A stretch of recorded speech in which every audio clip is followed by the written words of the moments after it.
የልጁ አባት እኔ አይደለሁም ይሄ ነው።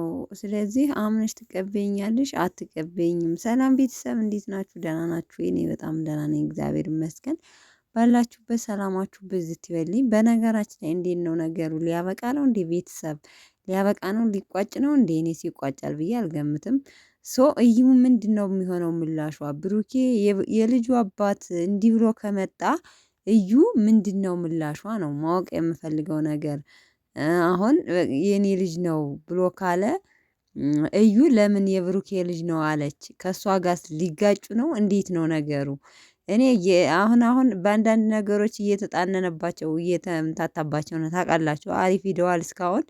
አሁን ግን የልጁ አባት መጥቷል ሀይሚና ብሩኬ ለመታረቅ እሺ። ከዛ እዩ ስትጠየቅ ምንድነው ምላሿ ነው?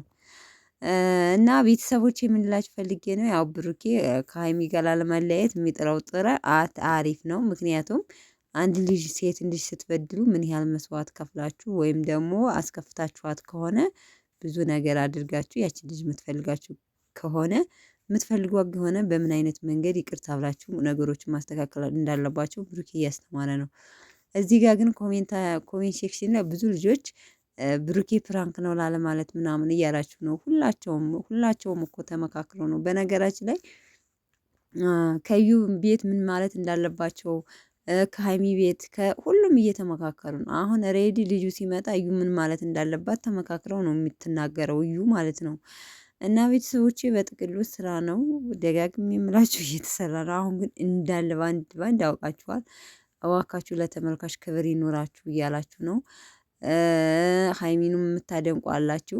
ሀይሚ የተሰጣትን ካራክተር ነው እየተጫወተች ያለችው። በነገራችን ላይ እያንዳንዱ ሰው የተሰጠውን ካራክተር ነው እየተጫወተ። ድራማ እኮ ነው ቤተሰብ ድራማ፣ ያው ተከታታይ ድራማ ያው እንደ ምንድነው የሚባለው እንደ አደይ ወይም ደግሞ እንደ ሀረግ ተብሎ ስም አልተሰየመውም እንጂ ያው እንደዚህ እነዚህ ድራማዎች በጣም ብዙ ኤዲቲንግ እንትን አለ ማለት ብዙ ታዋቂ ምን ቀጥታ መጨረሻው ምን መሄጃው ምን እንደሆነ ያውቀው ነው። ግን እነሱም አውቀው ነው የሚተውኑት። ብቻ ግን እንደ ድራማ በሉት። ምን ልላችሁ ፈልጌ ነው ይመቻችሁ። በነገራችን አንዳንዴ ትኩረት ስታደርጉ ትምህርት አለው በጣም ትምህርት አዘላለሁ ያስተምራል።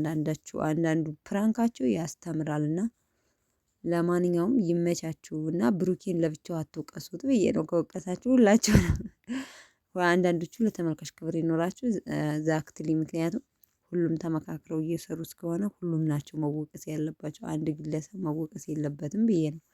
ለማንኛውም ሀይሚ ምን እንደምልህ አላቅም ብላለች። ነገ ፏፍትን ብለው በፍቅር ይመጡልናል ማለት ነው። ከዛ ደግሞ እይታ ከቀዘቀዘ የሆነ ነገር ደግሞ በመሀል ያስገባሉ ታያላችሁ። በነገራችን ላይ የነ ሩታና የነ አብርሽ ነው እንጂ ተሎ የማይቋጨው የነ ብሩኬ ተሎ ይቋጫል። እይታም ስለሚቀዘቅዝባቸው ነው መሰለኝ።